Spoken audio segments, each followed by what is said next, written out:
সদাচার প্রথম বলছেন, সঠিকভাবে আচরণ করতে হবে, সৎ আচরণ। সদাচার, স্মৃতি, বেদা, এইটা হচ্ছে ত্রিবিধম ধর্ম লক্ষণ। আচরণটা খুব সুন্দর করে করতে হবে। তো আমরা যখন ছোটবেলায় বাবা মা আমাদের শিক্ষা দেওয়া হয় যে বাবা মাকে প্রণাম করতে হবে, তারপরে বড়দের সঙ্গে সব সুন্দরভাবে কথা বলতে হবে, বড়দের সামনে গলা উঁচু করে কথা বলে না, এসব সদাচার হচ্ছে ধর্ম। তেমন একটা মানুষের সমাজ কি করে গড়ে ওঠে? আমরা যখন আলোচনা করছিলাম, ধর্ম না থাকলে মানুষ আর পশুর কোনো পার্থক্য নেই। পশুগুলোরও খিদে পায়, তাদেরও রাগ হয়, তাদেরও বন্ধু হয়, শত্রু হয়, করে করে একদিন মারা যায়। আমরা যারা ওই ধর্ম ছাড়া জীবন যাপন করতে চেষ্টা করি কয়েকটি জাতি, কয়েকটি সমাজে, দেখা যায় ওইটাই হয়েছে, আর কিচ্ছু নেই। শুধু কেমন করে অর্থ উপার্জন করব, আর কেমন করে ভোগ করব, ভোগে অতৃপ্তি, বলে আত্মহত্যা। এটা অদ্ভুত অবস্থায় গিয়ে পৌঁছেছে। ওটা বুঝতেই পারছে না যে আমরা তাহলে কি করবো। ধর্মটা মানুষকে ধরে রাখে, যা ধরে রাখে সেটাই হচ্ছে ধর্ম। সেটা কি ধরে রাখে? সৎ আচার। আমরা ছোটবেলা থেকেই শেখাই বড়দের পায়ে হাত দিয়ে প্রণাম করবে, তবে এরকম করবে, ওরকম করবে। আপনি শুনে অবাক হবেন, আমেরিকাতে যারা যদি কোনো কলেজে গেছেন, অনেক সময় দেখবেন ওরা টেবিলে পা তুলে ছাত্রগুলো বসে আছে, বসে কটর মটর করে কি খাচ্ছে, আর আপনার কথা হচ্ছে বক্তৃতা করুন।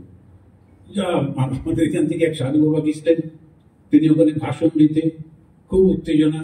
আমি ইউনিভার্সিটিতে বক্তৃতা করতে যাচ্ছি, আমি একবার ভাবলাম বলি, তখন আচ্ছা অভিজ্ঞতার মধ্যে দিয়ে সেটা ভালো। তবে ঘুরে দেখছে 2-5 জন বসে আছে এদিকে, আর ওই দূরের শেষে কয়েকজন আসছে, বসছে, আর উঠে যাচ্ছে। খানিকক্ষণ, আমাদের তো এরকম অভ্যেস নেই, আমরা যেমন সবাই চুপ করে বসে থাকবে, হাত জোর করে বসবে। তারপরে যখন সামনের সারিতে যারা বসে ওরা ঘুমোতেও পারবে না, মাঝে মাঝে চয় ঘুমোচ্ছে, তখন সেই জন্য যারা ঘুমোয় তারা পেছন দিকে বসবে, আমাদের কিন্তু উঠবে না। আর ওখানে উঠছে, বসছে, চলে যাচ্ছে। কেন? আমার ইচ্ছা, আমি শুনবো কি শুনবো না, তোমার বক্তব্য বলো না। এখন ওইখানে গিয়ে ভীষণ রেখে গেছে। আর যথারীতি যেমন আমরা বলি, চুপ করে বসবে, না বেরিয়ে যাও, আর সবগুলো বেরিয়ে চলে গেছে। মহা মুশকিল। তখন বলছে, নিমন্ত্রণ করছিল, তার উপর রাগটা বলছে, মহারাজ আমরা এরকমই করি তো, বাইরে একটা অ্যানাউন্সমেন্ট দিয়ে দিই, অমুক আসবেন, এই বিষয়ে বলবেন, এবারে যার ইন্টারেস্ট আছে সে শোনে, এবার যদি ভালো লাগে তখন আবার ফোন করে অন্যদের ডাকে, এরকম হয়। আপনি আপনার বক্তব্য বলুন না। সেই জন্য লোক সামনে থাকবে, তারপরে বলবো, ওদেশে সেরকম ব্যাপারই নেই। এই হচ্ছে, কিন্তু আমাদের দেশে ওটা কখনো করবে না। ভালো লাগুক না লাগুক চুপ করে বসে থাকবে। কেন? সদাচার। শিক্ষকের সামনে পা তুলে বসতে নেই, সদাচার। আমরা এমনি কোনো কাগজে পা লাগলে প্রণাম করি, সরস্বতী, সদাচার। আমরা কখনো কাউকে উঁচু গলায় কথা বলি না, সদাচার। কিন্তু ওটা যেই ভেঙে যাচ্ছে, কি দেখছি আমরা সমাজে। তাই সেই জন্যে দেবব্রত ভীষ্ম তিনি বলছেন সদাচার। আচ্ছা, এই সদাচারটার সঙ্গে সঙ্গে উনি বললেন শ্রুতি আর বেদ। শ্রুতিটা কি? শ্রুতি হচ্ছে আমাদের স্মৃতি, বেদ, সরি, স্মৃতি আর বেদ। স্মৃতিটা হচ্ছে আমাদের ভগবত গীতা, এরকম ধরনের যে বইগুলো আছে, ওতে খুব সুন্দর সুন্দর শিক্ষা আছে। ওটার থেকে কন্টিনিউয়াসলি তোমাকে শিক্ষাটা নিতে হবে, তা না হলে উইক হয়ে যাবে। তো ধর্মটা ধরে রাখবার জন্যে একটা কন্টিনিউয়াস ফ্লো তো চাই। কোথেকে পাবো? গীতা পাঠ করছি, গীতার মধ্যে গিয়ে আমরা ওইগুলো শিখছি। গীতা কিন্তু খুব অসাধারণ একটা বই। যখন আমাদের মনটা ভেঙে পড়ে, তখন এই ভগবত গীতা পড়লেই চাঙ্গা হয়ে যায়। কেন? গীতা বলছে ঊর্ধ্বরে আত্মনা আত্মান আত্মা অবসাদয়। আরে একটা কিছু ঘটনা ঘটেছে, তো ভেঙে পড়ছো কেন? আর একটা সফলতা আসবে তোমার জীবনে। সেই জন্যে সবসময় মনটাকে খুব চাঙ্গা করে রাখে। ऊर्ध्वरे आत्मना आत्मान नात्मावसादयेत आत्मैव आत्मनो बंधु आत्मैव रिपु आत्मना। আত্মাটাই আমার, যে মনটা, এখানে আত্মা মানে হচ্ছে মন, এই মনটাই আমার বন্ধু আর মনটাই আমার শত্রু। যে মনটা আমাকে বললো আমি পারছি না, কেউ ভালোবাসে না, ধীরে ধীরে ধীরে সে এখন একটা নতুন শুনছি, আগে কখনো শুনিনি, এটা হচ্ছে বাইপোলার ডিজিজ। এদেশেও এখন এটা ছোট ব্যবহার হচ্ছে, আমেরিকায় প্রায় বেশিরভাগ লোক কি বাইপোলারে, ওই যে পোলার আছে না, নর্থ পোল আর সাউথ পোল, এরকম কখনো খুব ভালো, কখনো ভীষণ খারাপ। আমি একবার একজনকে বললাম, তুমি অনেকক্ষণ সকাল থেকে কাজ করছো, একটু খেয়ে নাও না। কি প্রচন্ড লেগে গেল, what do you want, shall I eat or shall I work? আমি না না না, কাজ করো, খাবার কি দরকার, আমার কি। পরে আমি জিজ্ঞেস করলাম, আছি কি কথা, খেতে বলেছি তো, তাতে লেগে গেল কেন? বললেন না ভাই করা, ওই প্রথম শুনলাম ভাই করা, তারপরে খোঁজ করে নিলাম ভাই করাটা কি জিনিস, উত্তর পোলা দক্ষিণ পোলা, কখনো রেগে যায়, কখনো ঠিক হয়, সে কি মুশকিল, নর্মাল থাকে না কেউ। ধর্ম মানে কিন্তু খুব স্বাভাবিক একটা জীবন। তো এই সদাচার, স্মৃতি আর বেদা, বেদা কি করে, সত্যটাকে বলে দেয়। সত্যটা কি, ঈশাবশ্যমিদং সর্বম যৎকিঞ্চ জগত্যাম জগৎ, এই সমস্ত জগৎ যেটা দেখছো সবটাই সেই ঈশ্বর, তিনি ছাড়া কিছু নেই। লক্ষ্য করে দেখুন, এখানে বোঝাবার চেষ্টা করছে না, কেননা এটা সিদ্ধান্ত গ্রন্থ, সিদ্ধান্ত হয়ে গেছে। তুমি মানো আর না মানো কিচ্ছু সে যায় না, আমি বিশ্বাস করি না ঈশ্বর আছেন, ব্যস্ত করো। সিদ্ধান্ত গ্রন্থ, তারা সিদ্ধান্তটা দিয়ে দেয়। আমাদের ঈশ্বর পরিষদ হচ্ছেন সিদ্ধান্ত গ্রন্থ। ঈশাবশ্যম ইদং সর্বম, যা কিছু দেখছো সমস্ত কিছু ঈশ্বরে আবৃত হয়ে রয়েছে, তিনি ছাড়া কিছু নেই। ভগবান শ্রীরামকৃষ্ণ বললেন, তাঁর ইচ্ছা ছাড়া শুকনো পাতাটিও পড়ে না।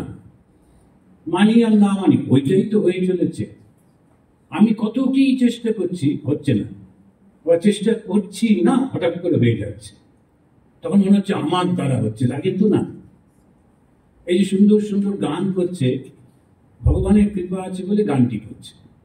খুব গর্ব হলো, পরের দিন গান গলা খারাপ হয়, তোমার আমার মতো এই গতি দিয়ে করে বেড়াতে হবে। এখন এই যে কোনো ঠিক নেই কখন কি হবে। আমরা যে বেঁচে আছি, আমাদের সঙ্গে আমার সময়ে একই দিনে একই মুহূর্তে কত শিশু জন্মেছিল, কতজন মারা গেছে, কতজন কষ্ট পাচ্ছে, কোথায় কি সব পড়ে আছে। ঠাকুর আমার তো ভালো লেগেছেন না। এই যে প্রভু তিনি কৃপা করছেন, এটা যদি আমরা বিশ্বাস না করি, যদি মনে করি এটা আমার কৃতিত্ব, তাহলে দুঃখটাও তোমার, তখন আবার দোষ দাও কেন। সেই জন্যে এই বেদা সে বলছে এইটাই হচ্ছে সত্য, এটা মানতে হবে। চতুর্থম, এটা একটু অদ্ভুত কথা বলছেন তিনি, বলছেন চতুর্থম অর্থ ইত্যাহু। ফোর্থটা কি, অর্থ। এখন তাকে টিকাকার অর্থ বলতে কি বলছেন, যে অন্যর সেবা করা, পরহিত। কিন্তু অর্থ মানে হচ্ছে সত্যিকারের অর্থ। কেন, যদি অর্থ না থাকে তার কিচ্ছু থাকে না। তাই ভগবান শ্রীরামকৃষ্ণদেব বললেন, খালি পেটে ধর্ম হয় না। এখন একদল গরিব লোক তারা করেন, আমরা রামকৃষ্ণ মিশনের ভক্ত, কোথায় বসে আছো? দেখা যাচ্ছে মন্দিরের সামনে ভিক্ষে করছে বসে, বলছে ও আপনারা রামকৃষ্ণের সাধু, আমরা রামকৃষ্ণ মিশনের ভক্ত। দেখুন তো কি কাণ্ড, ওইখানে বসে আছে রামকৃষ্ণ মিশনের ভক্ত। একেবারে না, রামকৃষ্ণ মিশনের ভক্ত মানে একদম সফল জীবনে, সচ্ছল জীবন, আর তারপরে ঈশ্বরে তার মন রয়েছে। হরিভূতে যাব কেন? আবার ঠাকুর শ্রীরামকৃষ্ণদেবের সেই শিক্ষাটা মনে করুন। শ্রী মাকে বললেন, কখনো এমনি করবে না, হাত চিৎ করবে না, পারলে হাতটা কুকুর করো। যে যদি কোনো সংসারী চায়, তখন তার নিজস্বত্ব নষ্ট হয়ে যায়, ওটা সংসারী কাজ না। আমাদের এখানে পাবো পাবো করে সবকে লাইন দিয়েছে, আর আমাদের কর্তারা যারা, তারাও দেখছি বা সবাই যখন দুয়ার তুলে আছে, বলছে শোনো ভোটটা দাও 2 টাকা, 2 টাকায় চাল দেবো। আর একজন এসে বললো, কি বললো 2 টাকা? 50 পয়সায় চাল দেবো, কথা দিচ্ছি। তারপরে আরেকজন বললো, ও বললো 50, ফ্রি ফ্রি, বাড়িতে পৌঁছে দেবো, ভোটটা দিয়ে দেখো। আচ্ছা, এটা কোন মানে না? আমাদের অপমান করা হচ্ছে না? এই যে সমস্ত দেশটা আমার সম্পত্তি, আমি তোমাকে সিইও বানাচ্ছি, ইনচার্জ বানাচ্ছি দেখাশোনা করার জন্য, তুমি আমারই সম্পত্তি থেকে বলছো তোমায় 2 টাকায় চাল দেবো, 3 টাকায় তেল দেবো, এরকম কি কথা? এটা অপমান, কিন্তু আমরা বুঝতে পারছি না কেন? আমরা স্বাধীন ভীষণ ভাবে করা, খালি মনে করি ও করে দিক না, ও করে দিক না, ও করে দিক না, ওই জন্য করা হবে। ওটা ধর্ম নয়, কিন্তু ওটা অধর্ম। ধর্ম একটা অসাধারণ জিনিস। ধর্ম মানুষকে পরিপূর্ণ স্বাধীনতা দেয় আর আত্মশ্রদ্ধা দেয়। সদাচার প্রথম, আর এই সদাচারটাকে জাগিয়ে রাখবার জন্য যেটা করতে হবে, শাস্ত্র থেকে সবসময় সাপোর্টটা নিতে হবে। শাস্ত্র শেখাবে, স্মৃতি আর বেদ। তারপরে হচ্ছে অর্থ, চতুর্থ হচ্ছে অর্থ। আমাদের ভালো রোজগার করতেই হবে। শ্রীরামকৃষ্ণদেবকে জিজ্ঞেস করছেন মাস্টারমশাই, আগে সৎ উপায়ে আরো কিছু অর্থ কি রোজগার করা যায়? ঠাকুর বলছেন, অবশ্যই, কেন না?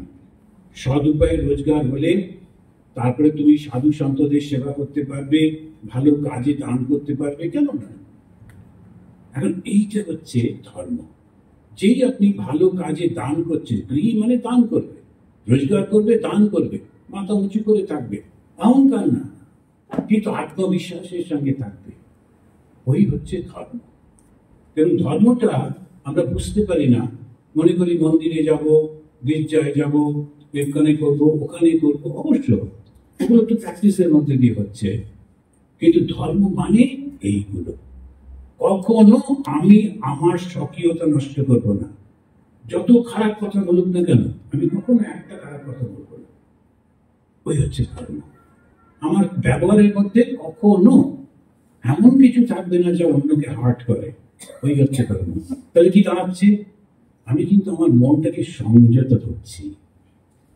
কেউ একজন কিছু বললো, সঙ্গে সঙ্গে রেগে গেলাম, আর এরকম সমস্ত গালাগাল দিলাম, তাতে কোনো লাভ হয় না, তাতে কিচ্ছু হয় না। সেটা ধর্ম নয়। ধর্ম হচ্ছে যে সংযত থাকে ও সব কিছু জানা সত্ত্বেও। এর পরেতে ভগবত গীতায় একটা অসাধারণ কথা বলছেন, স্বধর্মে নিদানম শ্রেয় পরধর্ম ভয়াবহ। নিজের ধর্মে মারা যাওয়াটাও ভালো অন্য ধর্ম করতে যাওয়া থেকে। স্বধর্ম মানে কি? স্বধর্ম মানে আমি যে অবস্থাটা নিজে গ্রহণ করেছি, ওইটা হচ্ছে স্বধর্ম। আমি তো গ্রহণ করেছি না। সন্ন্যাসী হতে আমাকে কে বলেছে? অন্তত রামকৃষ্ণ মিশনে কেউ তো জোর করে সাধু বলে না। সুতরাং আমি নিজেই ঠিক করেছি সাধু হব। আবার সাধু হবার পর এবারে কান্নাকাটি করছি। একটি ছেলে এসে আমাকে জিজ্ঞেস করছে, মহারাজ আমি তো এমএ পাস, রামকৃষ্ণ মিশনে জয়েন করলে আমেরিকায় যেতে দেবে? আমি বললাম, পারি, আমার জানা নেই। তুমি এক কাজ করো, আমেরিকায় যদি যেতে চাও 2-5টা পরীক্ষা দিয়ে দাও। এসব পরীক্ষা অ্যাভেলেবল হয়, পরীক্ষা দাও, দেখবে একদম সুন্দর আমেরিকান ইউনিভার্সিটি থেকে ডাক পাবে, ওখানে যাবে, পড়বে, তারপরে কান্নাকাটি শুরু হবে। কেননা আমেরিকার জীবনটা ভীষণ কঠিন ছিল। এখানে কিরকম সকালবেলায় বসে আছি, সব এসে দিয়ে যাচ্ছে, এমনকি পাউরুটিটা যেটা মোড়া ছিল ওটাও খুলে দিচ্ছে। আর ওদের পাউরুটিটা দূরের কথা, ওটা রয়েছে তাকে পাড়ো, গরম করো, খাও, আর যদি না হয় তো যাও নিজের মতো করো। ভীষণ কঠিন জীবন। আমেরিকা যদি যেতে চাও, কিন্তু রামকৃষ্ণ মিশনে জয়েন করলে না কোনো ঠিক নেই। তারপরে গড়বেতা পাঠালে, এখন সুগার পেশাটা ভালো হয়ে গেছে, তখন গিয়ে কঠিন জীবন। এখন এই যে সমস্ত অবস্থা কোনো ঠিক নেই। তুমি আমেরিকা যাবার জন্য রামকৃষ্ণ মিশনে জয়েন করো না। লক্ষ্যটা হচ্ছে সাধু হব। সাধু মানে কি? যখন যেখানে রাখবে আমার কোনো আপত্তি নেই, আমি আনন্দে থাকবো। এই যদি ভাবটা থাকে, তুমি আনন্দে থাকবে। গৃহী গোলাম, এবার সারাক্ষণ মন্দিরে মন্দিরে ঘুরে বেড়াচ্ছে। এখন ভেবে দেখুন, ঠাকুরের কাছে একটি লোক এসেছে, এসে 2-3 দিন ঠাকুরের কাছে আছে, ঠাকুর লক্ষ্য করে বলে দেয়, তোমার সংসার আছে না? বলে আন্টি আছে। ছেলে পুলে আছে? বলে আন্টি। ওদের কি খাওয়াবে? পাড়ার লোকেরা। সেটি যাও, গিয়ে নিজে সমস্ত কিছু দায়িত্ব নিয়ে করো, ওটাই তোমার ধর্ম। তো স্বধর্ম এই নিদানাম শ্রী, এই স্বধর্মটা আমরা যদি পালন করি নিজের নিজের জায়গায়, তখন দেখবেন আর কোনো সমস্যা নেই। তো আমরা ধর্ম যে পালন করব, এটা সম্পর্কে একটা পরিষ্কার ধারণা করা। ধর্ম পালন করলে কি হবে কে বলতে পারে? বলুন দেখি। এই যে আপনারা একটু পয়সা করে দিয়ে কষ্ট করে এসে আর এরকম ঢেকে ঢুকে দিয়েছে বটে, কিন্তু প্লাস্টিকের চেয়ার, বেশিক্ষণ বসে যায় না, তবু বসে আছেন। বেশ কষ্ট লাগে ওদের বসে থাকতে। আমরা তবু এটা দেখছি গদি মতো, কিন্তু তাও না, এটাও শক্ত। বুঝাই তো দুপক্ষেই কষ্ট করে বসে আছে। কেন করছি বলুন তো? এই আনন্দটা পাবো। এই আনন্দটা যদি না পেলাম, আনন্দটা আমি পাবো কি করে? এই স্বধর্ম পালন করে। স্বধর্ম পালন কেন করবো? আমার নিজের যে দায়িত্ব, তার উপর আমার দারুণ ভালোবাসা থাকবে। আমি সন্ন্যাসী মানে আমি এরকম ভাবে থাকবো, যেটুকু প্রয়োজন সেটুকু নেব, তার থেকে বেশি নেব না। সবাইকে সম্মান দেব, নিজের সম্মানের জন্য লালায়িত হব না। কেউ যদি সম্মান দেয়ও, কেউ একটা কিছু গিফট দিলে, এই তোমার ফোন নাম্বারটা বলে তো চট করে, পরে আবার একটা টাকা, একেবারে না, ওইসব একদম না। এখন এই যে জিনিসগুলি থেকে যদি আমরা পরিষ্কার থাকি, যে গৃহী সুন্দরভাবে ঘরটা গুছিয়ে রাখবে, সবকিছু সুন্দর, যতই অল্প আর বড় হোক, নিজের জায়গাটায় সে খুব সুন্দরভাবে থাকে, আর মনে মনে শান্তিতে যে মুহূর্তে চলে যেতে হবে কোনো অসুবিধা নেই, চলে যাবে। এই হচ্ছে স্বধর্ম। আমি একটা খুব সুন্দর গল্প পড়েছিলাম, যে যখন একটা নতুন বউ ঘরে এলো, তো শাশুড়ি মা ঢোকার সঙ্গে সঙ্গে তাকে বললেন, শোনো, এই বাড়িটা আমার, এই ছেলেটিও আমার, সুতরাং আমি যা করবো তাই কিন্তু হবে। বলে আগে তা তো বটে।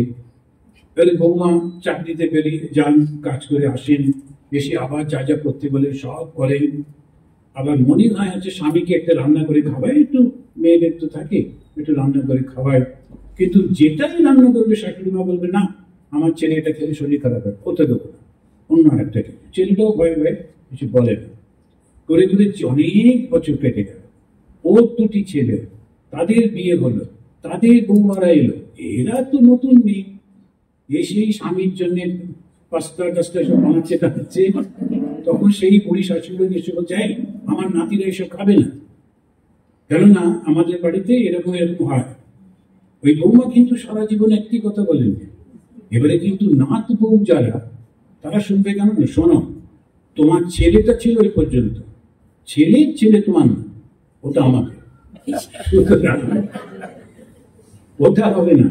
আমরা যা রান্না করবো আমার স্বামীরা তাই খাবে, এবং আমি ভালো বুঝে ওইটাই করবো। তখন ঝগড়া হচ্ছে। এই প্রথম সেই ভদ্রমহিলা ঘর থেকে বেরিয়ে এসে বললেন, শোনো, তোমাদের স্বামীরা আমার ছেলে, সুতরাং আমার অধিকার আছে। আমি সেই অধিকার থেকে বলছি, শাশুড়ি মা যা বলবেন তাই করতে হবে। ওর নাতিকে যদি উনি ঘাস পাতা খেতে দেন, তাই খেতে হবে। এই বাড়িতে ওনার কথাই চলবে যতদিন উনি বেঁচে আছেন, সদা আচার। তখন এই শাশুড়ি মা কাঁদছেন, আর বৌমাকে জড়িয়ে ধরে বলছেন, সারা জীবন আমি তোমার নিন্দা করেছি, তোমাকে শত্রু ভেবেছি, কিন্তু তুমি আমাকে এত শ্রদ্ধা করো, এত ভালোবাসো, তা তো জানতাম না। এখন কার জয় হলো? ওই জয়টা ওই বৌমা। কেন হলো? ওই ধৈর্য হলো। আর ধৈর্যটা কি? স্বধর্ম। আমি স্ত্রী হিসেবে যেটুকু কর্তব্য করছি, কিন্তু বৌমা হিসেবেও আমার কিছু দায়িত্ব আছে, ওটাও করব। আর কিছু কিছু বয়স্ক মানুষ ছেলে মানুষ হয়ে যায়, ঠিক আছে, তাকেও মেনে নিচ্ছে, এইটা ধর্ম। তাহলে মানসিকভাবে বৌমা কিন্তু খুব শান্তি, শাশুড়ি মা যাই বলুক না কেন তো খুব শান্তিতে। আবার আর একটা উল্টো দিকে আছে, বৌমা শান্ত, কিন্তু শাশুড়ি মা চেঁচিয়ে যাচ্ছে। এখন শরৎচন্দ্র চক্রবর্তীর গল্প, কিন্তু কি ব্যাপার, এই বুড়িমা এত চিৎকার করেন কিন্তু বৌমা কিচ্ছুটি বলে না। আর বাড়িতে একটা পাঁচিল আছে, তাই ভেতরে কি হচ্ছে দেখা যায় না, শরৎচন্দ্রের খুব ইচ্ছে হলো ঘটনাটা কি। এক হাতে তো তালি বাজে না, সকাল থেকে বুড়িমা এরকম চিৎকার করেন আর ওর কোনো গলার আওয়াজই পাওয়া যায় না। তখন একটা গাছে উঠেছে, উঠে দেখছে ও বৌমা ঝেঁটা দেখাচ্ছে, নিঃশব্দে তার ঝেঁটা দেখাচ্ছে, গলার আওয়াজ নেই, কিন্তু বুড়িমা চিৎকার করছে করে আসলে পাড়ার লোক বলছে যে দেখো দেখি ওই বৌমা কত শান্ত, কিন্তু বদমাইশ হচ্ছে। এখন এই যে সমস্ত অ্যাকশন রিয়াকশন কত কি আমরা জগতে দেখি, কেন অজেইজিং আমার বৌমা ভাবছে আমার স্বামী, মা ভাবছে আমার ছেলে, ছেলে বলছে চাকরিটা করে ঝগড়া করুন আমি বাইরে করে আসি। এখন এই নিয়ে সমস্ত জগৎটা চলেছে, তাহলে ধর্মটা কোথায় দাঁড়াবে, আনন্দটা কোথায় সংসারের মধ্যে? আন্ডারস্ট্যান্ডিংটা ভুল হয়ে গেল।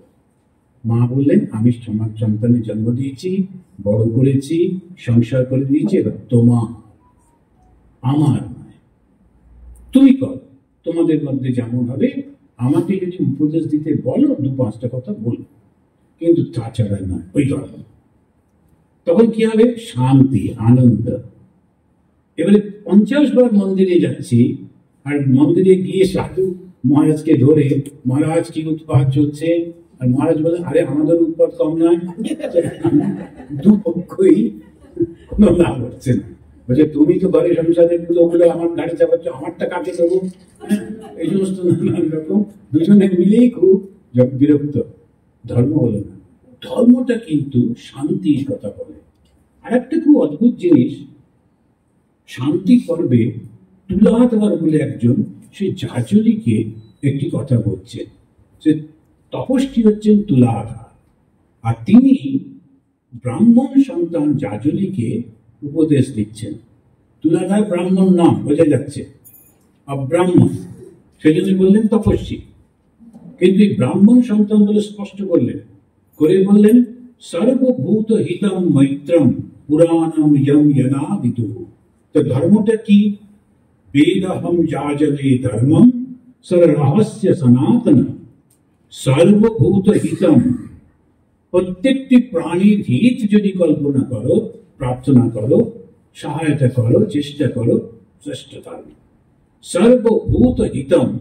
আর তারপরেই বলছেন মৈত্রম, মিত্রতা, প্রত্যেকটি প্রাণীর প্রতি মিত্রতা। পুরাণম ইয়ম যনাবিদু, এটা হচ্ছে ঠিক ঠিক ধর্ম। সমস্ত প্রাণীর প্রতি একটা ভালোবাসা, আর তাদের দুঃখে দুঃখিত হওয়া, সুখে সুখী হওয়া। তাহলে মনটা কত উদার হয়, কত করে উদার মন হলে তবে না ধর্ম। ধর্মটা কি সুন্দর, মানুষটাকে দেবতা বানিয়ে দেয়। সেজন্য স্বামী বিবেকানন্দ বললেন religion is a process that makes a brute unto man, man unto God. 50 বছর হয়ে গেল সাধু হয়েছি, এরপরেও যদি কিছু না হয় তাহলে আর কি করে হবে? তো সেই জন্যে আন্ডারস্ট্যান্ডিংটা ক্লিয়ার করতে হবে। সারাক্ষণ আমরা আমাকে দাও, আমাকে দাও, আমাকে দাও করতে থাকি, তবে আমি দেবো, একটু তো বড় হতে হবে। সেই ছোট্টবেলায় বাবার হাত ধরে এবং ঠাকুরদাদার হাত ধরে দাও দাও দাও করতে করতে করতে বড় হয়েছি। তারপরেও যদি চেয়ে যায়, এই যে ছেলেরা বড় হয়ে চাকরি করে প্রতিষ্ঠিত হয়েও বাবাকে বলছে তোমার বাড়িটা আমার নামে লিখে দাও, জমিটা আমার নামে লিখে দাও, ভিখারি না কি কি মানসিকতা? বাবা বলতো না না, তুমি আমাকে বড় করে দিয়েছো যথেষ্ট, আমাকে নিজের পায়ে দাঁড় করিয়ে দিয়েছো যথেষ্ট, আমি আমারটা নিয়ে থাকবো। বাবা তোমার জমি জমা তুমি যদি দান করতে চাও, কাউকে দিতে চাও, অবশ্য দাও। ওই হচ্ছে ধর্ম, আত্মবিশ্বাসী, ভিখারি না। কিন্তু সে যখন বসে আছে, তবে বাবার ওই একটা ঘর পাবো, 3টে ঘরের মধ্যে একটা ঘর, সেটা আবার সিঁড়ির উপরে, ওখানে যাবার আগে ছোট ভাই বলছে উঠতে দেবো না, ও আবার বাঁশ নিয়ে এসে নানা রকম স্বাদ। এটা কি ধর্ম? এটা কি মানুষ? ভেবে দেখুন তো, কবে দেব? দাও দাও ফিরে নাহি চাও, থাকে যদি হৃদয়ে সম্বল, অনন্তের অধিকারী তুমি, প্রেম সিন্ধু হৃদয় বিদ্যমান, যে বা চায় তার সিন্ধু বিন্দু হয়ে যায়। একদম চাইব না। স্বামী বিবেকানন্দ গেছেন তার বাবার কাছে, তার মাই একটু শিখিয়ে দিয়েছিলেন, কেননা বাবা দুবাতে দান করতেন, তো বলছেন যে সব দান করে দিচ্ছেন। আর তখনকার দিনে স্বামীদেরকে স্ত্রীরা ভীষণ ভয় পেতেন, নাম ধরে ডাকা তো দূরের কথা, এখন আবার শুনে দেখছি যে তুই তুকারি করে, তো মানে এই তুই এটা নিয়ে আসিস, আচ্ছা তুই যাচ্ছিস না কেউ হলো কি, তোমরা কি বিয়ে করেছো? বলছে আগে একই কলেজে পড়তাম তো তাই তুইটা চলছে। এখন আর তুইটা চাইও না, তুমিতে এসো, তুমি তো শুরু করো। তো কারণ তুমি না থাকলে সম্মান থাকে না। সেজন্য আমি তখন ঠাকুরের উদাহরণ দিয়ে বললাম, ঠাকুর একবার একটুখানি মাকে তুই বলে ফেলেছিলেন বলে কতবার তিনি ক্ষমা চেয়েছেন। তো স্ত্রীকে তো সম্মান করে, কি তুই তুই করছে, ফলে হচ্ছে কি ঠিক জমছে না, সংসারটা হচ্ছে না। অথচ ছেলে মেয়ে হয়েছে, দুজনেই খুব শিক্ষিত, দুজনেই সারাক্ষণ কম্পিউটারের সঙ্গে বসে আছেন, সব কিছুই চলছে, কত কি জানে, কিন্তু আনন্দটা নেই একেবারে। কেন? সদাচারটা হচ্ছে না, ঠিক জায়গায় ঠিক জিনিসটা বসছে না, ওই কারণে ভুল হয়ে যাচ্ছে। ধর্ম আমাদেরকে পরিপূর্ণ করে দেয়, কিন্তু আমরা বুঝতে পারি না, অ্যাপ্লাই করতে পারি না। এখানে ওরা বললেন যে দেখো সর্বভূত হিতম, এইটা হচ্ছে আসল জিনিস। তারপরেই ব্যাধ সংবাদে বলছেন দ্বিজ আর ব্যাধ। আমাদের দেশে যারা একটু নিচু জাতি নিচু কাজ করে তাদেরকে সবসময় নিন্দা করা হয়, কিন্তু দেখুন আমাদেরই ধর্ম সে কিরকম শেখাচ্ছে। একজন তিনি গেছেন একটা ব্যাধের কাছে, মাংস শিকার করে, মাংস বিক্রি করে, তার কাছে গিয়ে ধর্ম শিখছেন। কেন? ও ধর্মটা জানে। সুতরাং যে ধর্ম জানে তার কাছ থেকে ধর্ম শিক্ষা করতে কোনো লজ্জা নেই। ব্যাধ কাকে শেখাচ্ছেন? ব্রাহ্মণকে। তিনি বলছেন অহিংসা সত্যবচন সর্বভূত হিতম পরম। তারপরেই বলছেন অহিংসা পরমো ধর্ম সজ সত্যে প্রতিষ্ঠিত। অহিংসা পরমো ধর্ম, অহিংসাই হচ্ছে পরম সঠিক ধর্মটা। এই অহিংসা মানে কি? এবার তো প্রচুর লোক আছেন তারা হই হই করে উঠবেন, আপনারা এই রামকৃষ্ণ মিশন একদম অহিংসা পালন করেন না, কিন্তু না, আমরা ঠিক ঠিক অহিংসা পালন করি। খাদ্যের জন্য যদি কোনো কিছু একটু নেওয়া হয় সেটা কিন্তু হিংসা নয়। এটাও আবার রয়েছে, যুধিষ্ঠির তিনি খুব উত্তেজিত হয়ে পড়লেন, কেননা যে অন্ধ রাজা এবং তার স্ত্রী এবং যুধিষ্ঠিরের মা তিনজনই চলে গেছেন জঙ্গলের মধ্যে। কেননা সে কিছুতেই সংসারটা ত্যাগ করতে চাইছিলেন না। 100 ছেলে মারা গেল, তবুও কিন্তু ধৃতরাষ্ট্র চুপ করে বসে আছে, তখনও তার দুঃখ নেই। যুধিষ্ঠির খুব যত্ন করে রেখেছেন, কারণ যুধিষ্ঠিরের মনটা খুব নরম, তো ভাবছে আহা ও ছেলেরা নেই, আমিই করবো, সব করছেন। উনিও আস্তে আস্তে ঠিকই অ্যাডজাস্ট করে নিয়েছেন। ও স্ত্রী কিন্তু যা স্বামী করছেন ওইটাই, কেননা স্ত্রী ধর্ম হচ্ছে স্বামী যা হবে তার সঙ্গে সঙ্গে রয়েছেন। এরকম যখন কন্ডিশন, তখন বিদুর এসে বললেন, আচ্ছা তোমার কি লজ্জা বলে কিছু নেই? এরা তোমার 100 ছেলেকে মেরে ফেলেছে, তবু এদের হাতে একটু ভালো খাবার পেয়ে চুপ করে বসে আছো। এবার তো তুমি সংসার ত্যাগ করো। তখন ওগুলো আচ্ছা তাহলে যাই, কোথায় যাই? আবার তখন যুধিষ্ঠিরই বলেন, আচ্ছা ঠিক আছে আমি ব্যবস্থা করছি। একটা জঙ্গলের কাছাকাছি সুন্দর কুটির করে দিয়েছেন। রোজ সকালে যুধিষ্ঠির খাওয়া দাওয়া নিয়ে লোকজন নিয়ে যান, ওদের সেবা করেন, থাকেন কুটিরে, কিন্তু সেবাটা সব কাজেই করে দিচ্ছে।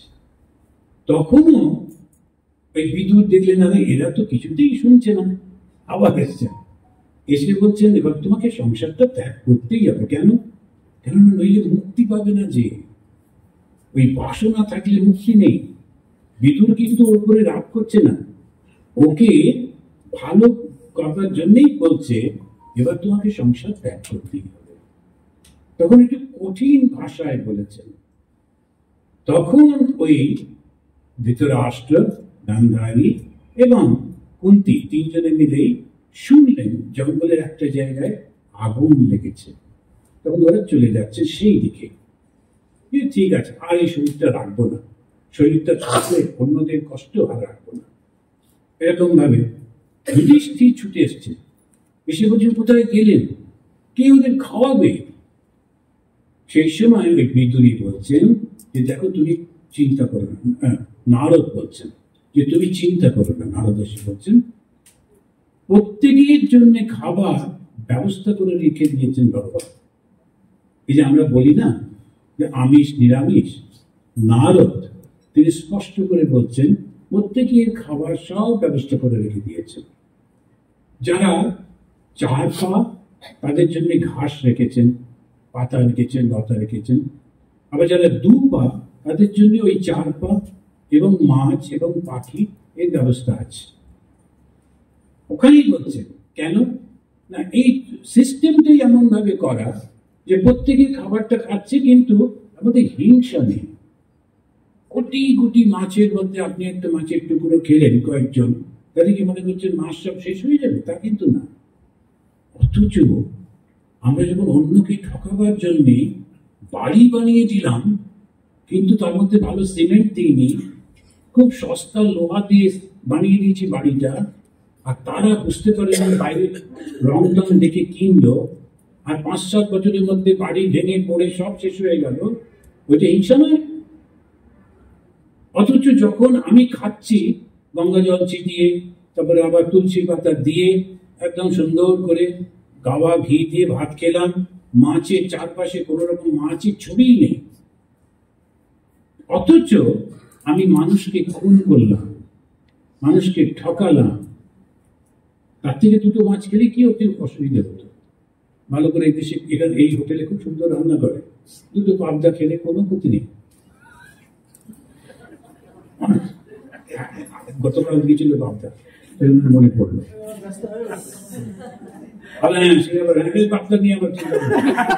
আমি এমনি মনে বলছি, সে কিছু বললে আবার পাবদা নিয়ে চিন্তা, পাবদার সঙ্গে সম্পর্ক নিয়ে এমনি মনে পড়লো বললাম। কিন্তু আসলে কি হচ্ছে, আমরা না বিচারটা ঠিক করতে পারি না, সেই কারণে কি খাবো করে যাচ্ছেন। স্বামী বিবেকানন্দ বিরক্ত হয়ে বললেন, তোদের কি আর ধর্ম আছে বাবা? ধর্ম ওই রান্না করে ঢুকেছে, কে রান্না করছে, কি রান্না করছে, কবে খাবো, কিভাবে খাবো, ডানাতে না বাঁহাতে, সেই ভীষণ উৎপাত। কিন্তু ধর্ম এখানে কি বললো? অহিংসা। তার মানে কি? কাউকে তুমি হিংসা করো না।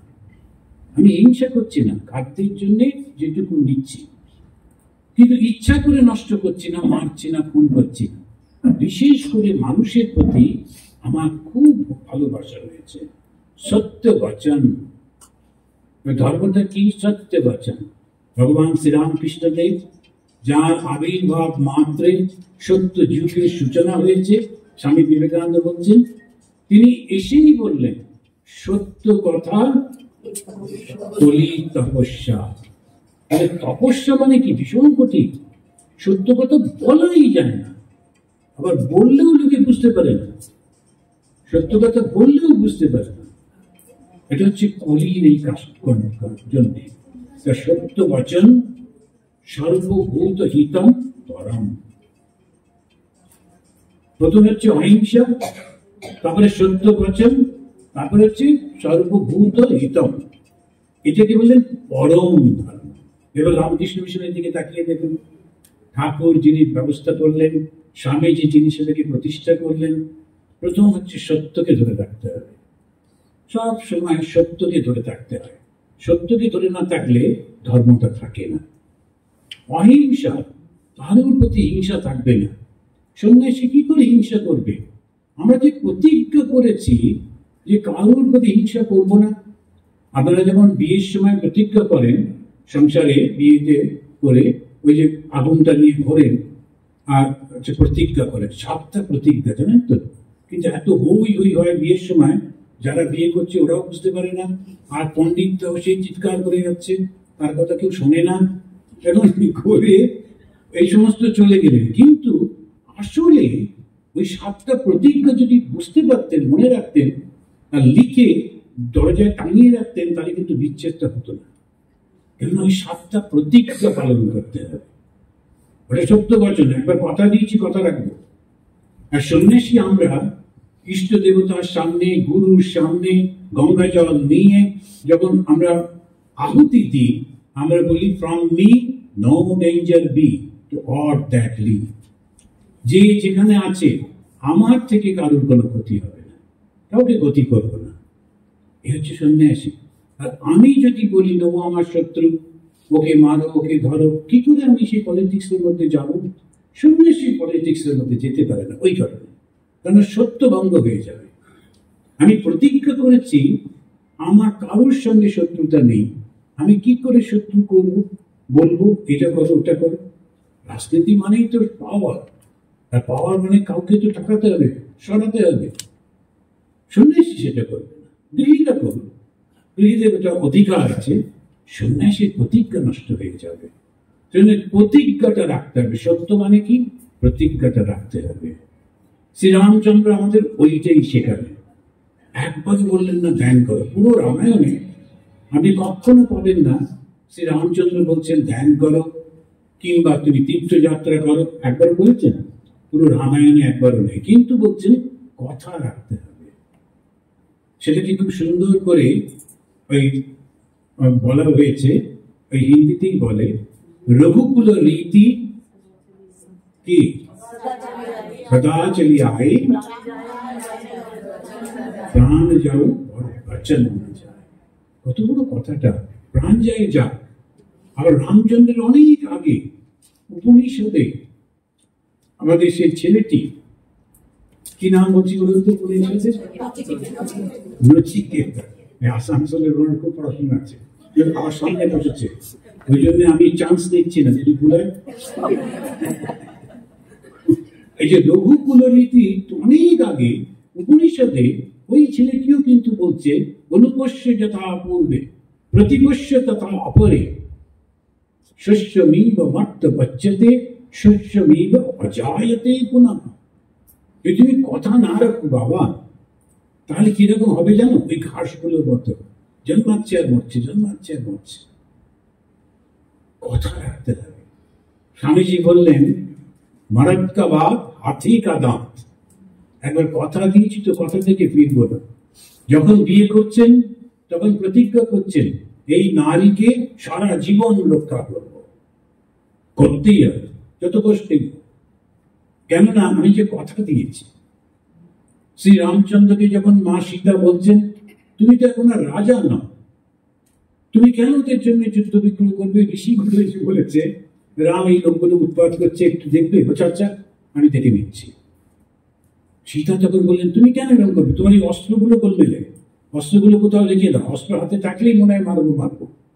আমরা যখন স্কুলে ছোটবেলায় বক্সিং শিখেছিলাম, একটু রোগা সোগা দেখলেই কি এটা খুশি দিয়ে দিত, শিখেছি একটু কাকে অ্যাপ্লাই করবো, বিয়ে করে দিলে একটু রোগা সোগা, আবার বেশি শক্ত হলে আমাকেই মারবে।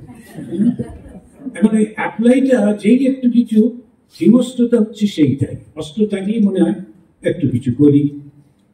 রামচন্দ্র বলে, সীতা তুমি ঠিক বলেছ, কিন্তু এখন আর আমার উপায় নেই, আমি যে কথা দিয়ে দিয়েছি, কথা দিলে আমাকে কথাটা রাখতেই হবে।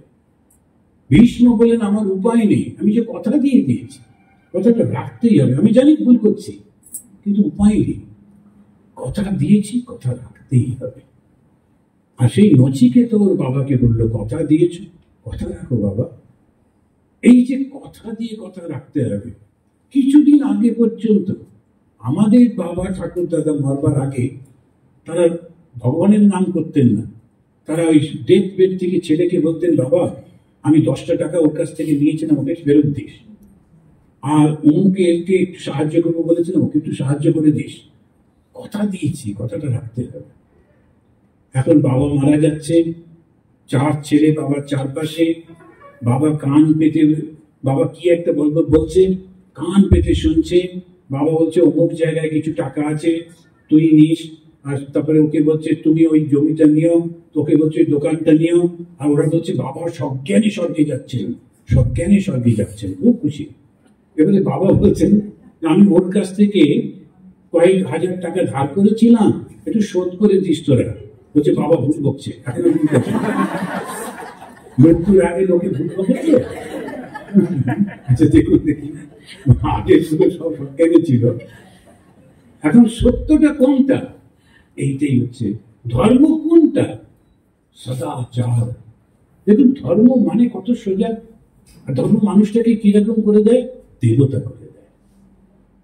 আবার স্মরণ করিয়ে দিই, religion is a process. Religion is a process. যে কোনো পাঠে ভাবে আপনি যদি সেটা করেন, সকালে ঘুমতে ঘুমতে জপ করব, ধ্যান করব, ধীরে ধীরে নিজেকে সুন্দর করে পরিবর্তন করব।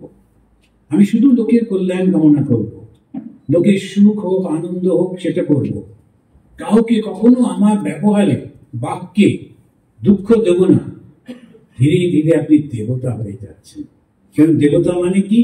LOVE, শুধু ভালোবাসা। তা এই যে আমরা দেখছি সদাচার, অহিংসা, সত্যবচন, তারপরে বলছেন সর্বভূত হিতম। এই স্বামী বিবেকানন্দ বলছেন, জীবে প্রেম করে যেই জন, সেই জন সেবিছে ঈশ্বর। আমরা কি করে জীবকে সাহায্য করি? এটা আবার একটা গোলমাল করি। যেখানে যাকে পাই বস্ত্রদান করেছি মহারাজ। আমি বললাম কিরম বস্ত্র একটু দেখান তো। নিয়ে বললাম, আচ্ছা এই বস্ত্র আপনার স্ত্রীকে একটু দিন দেখি, যখন তো পরে কিনা, তবে একটু দূরে দাঁড়াবেন, কেন দেবে পিটিয়ে। আমি যখন ওই বস্ত্রটা আপনার স্ত্রীকে দিয়ে বলবেন, দুর্গা পুজোয় তোমাকে এটা দিচ্ছি, তো দেবার পর ওই যেই প্যাকেটটা খুলবে একটু দূরে থাকবে। সোশ্যাল ডিস্টেন্স মেনটেন করা ভালো, কপালে দুঃখ আছে।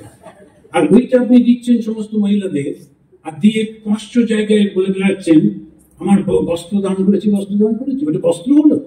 আপনি নিজের মাকে, নিজের স্ত্রীকে, নিজের বোনকে দিতে পারতেন। দেবেন তো ভালো দিন, পরিষ্কার করে দিন।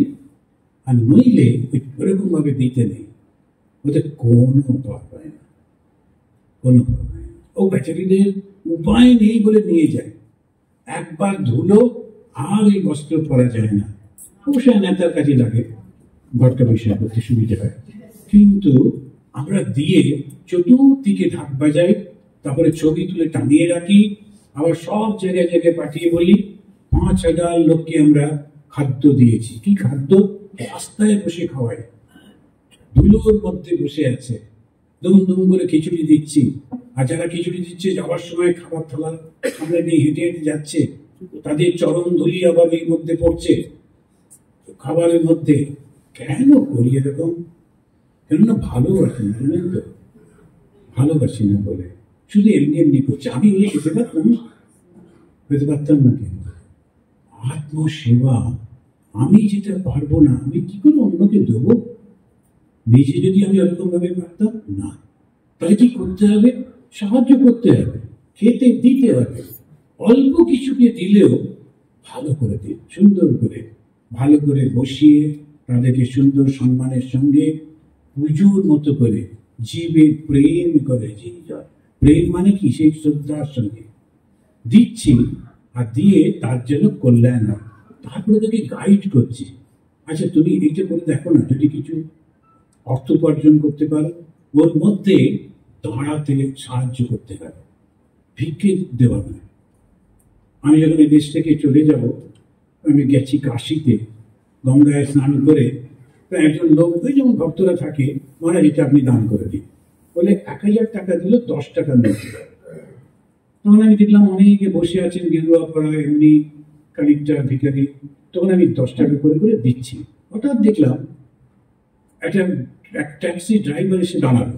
ওটা দেখেছেন তো, একদম শেষ প্রান্ত পর্যন্ত, তারপরে যে সিঁড়িটা গঙ্গা পর্যন্ত। তো ট্যাক্সিটা এসে দাঁড়ালো, দাঁড়িয়ে নেমে ট্যাক্সি ড্রাইভার সেই মানে চুলগুলো উস্কো উস্কো, জামাটাও নোংরা, এরকম খোঁচা খোঁচা দাড়ি, ওরকম করে দেখলো, দেখে দৌড়ে এসে ওদের পাশে বসে গেল, ওই যে গরিব ভিখারিরা বসে আছেন তাদের পাশে। এবার আমি কিন্তু ওকে লক্ষ্য করেছি। এবার দিতে দিতে ওর কাছে যখন এলাম, ওকে বাদ দিয়ে আরেকজনকে দিলাম, পরের জনকে। তখন ও বলছেন স্বামীজি মেরে নিয়ে। তখন আমি বললাম বেটা, আপ তো সর উঁচা করকে জি সকতে হো, তুমি তো মাথা উঁচু করে বাঁচতে জানো, তুমি ট্যাক্সি চালাও, রোজগার করো, তুমি বরং এদেরকে দেবে, তুমি এসে এদের সঙ্গে বসেছো কেন? এরা কি বসেছে না, এদের আর নিচে যাওয়ার উপায় নেই, এর থেকে নিচে আর হয় না।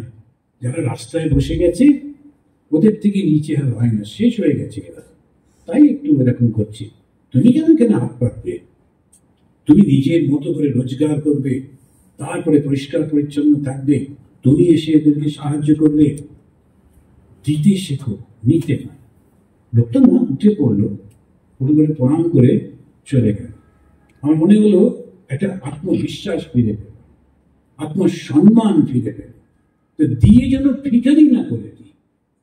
এই প্রেম মানে কিন্তু ওইটা নয়, তার মধ্যে আত্মবিশ্বাস ফিরিয়ে দেওয়া।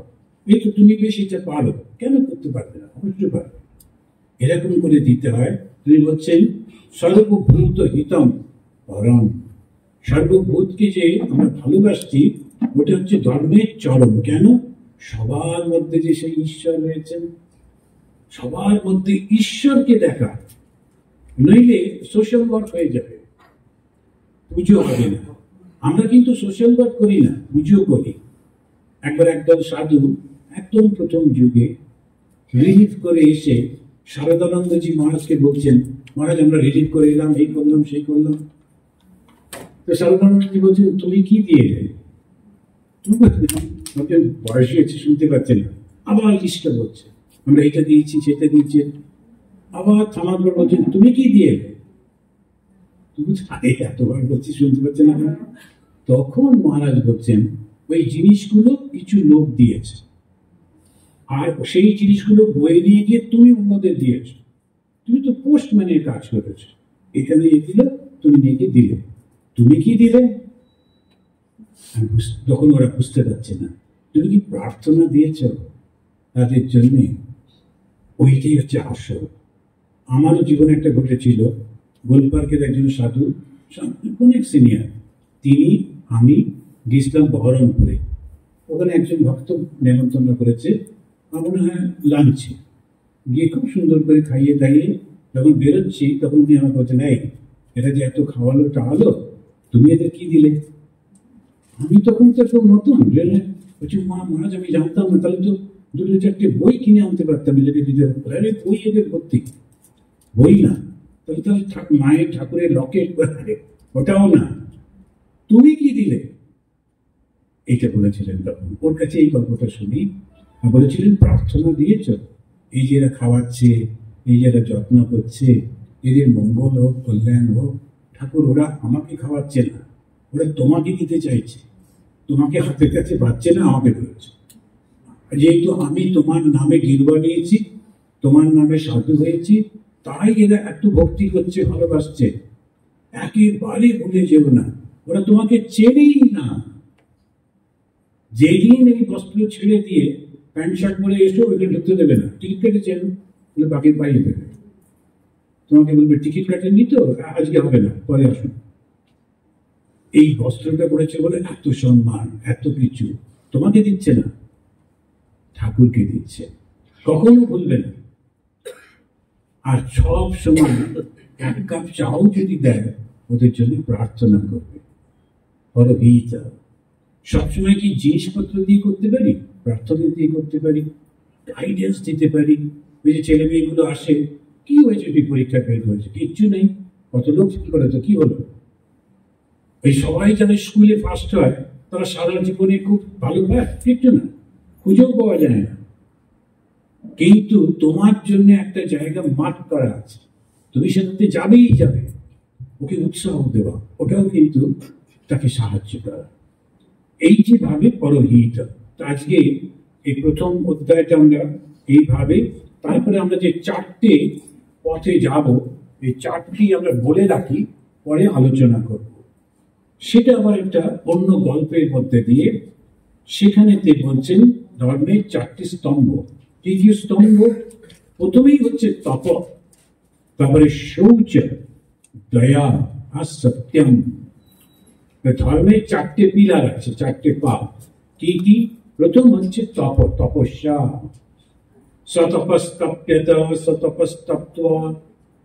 প্রত্যেকটা সময় তপস্যা করতে হবে। কিন্তু তপস্যাটা আসলে কি? কি করে তপস্যা করে? এই তপস্যাটা যেই করতে পারবো ঠিক ঠিক ভাবে, তখনই আমাদের মধ্যে ধর্মটাকে সঠিকভাবে বোঝার অবস্থা আসবে। তারপরে হচ্ছে শৌচম, শৌচ হচ্ছে পবিত্রতা, তারপরে হচ্ছে দয়া। যদি মনের মধ্যে ভালোবাসা না থাকে অন্যের প্রতি, তাহলে আমি তো মানুষই না, শ্রী মা বলছেন না। তারপর হচ্ছে সত্য। আমরা এটা আলোচনা করব, আবার বোধহয় একটু ব্রেক নেওয়া হবে।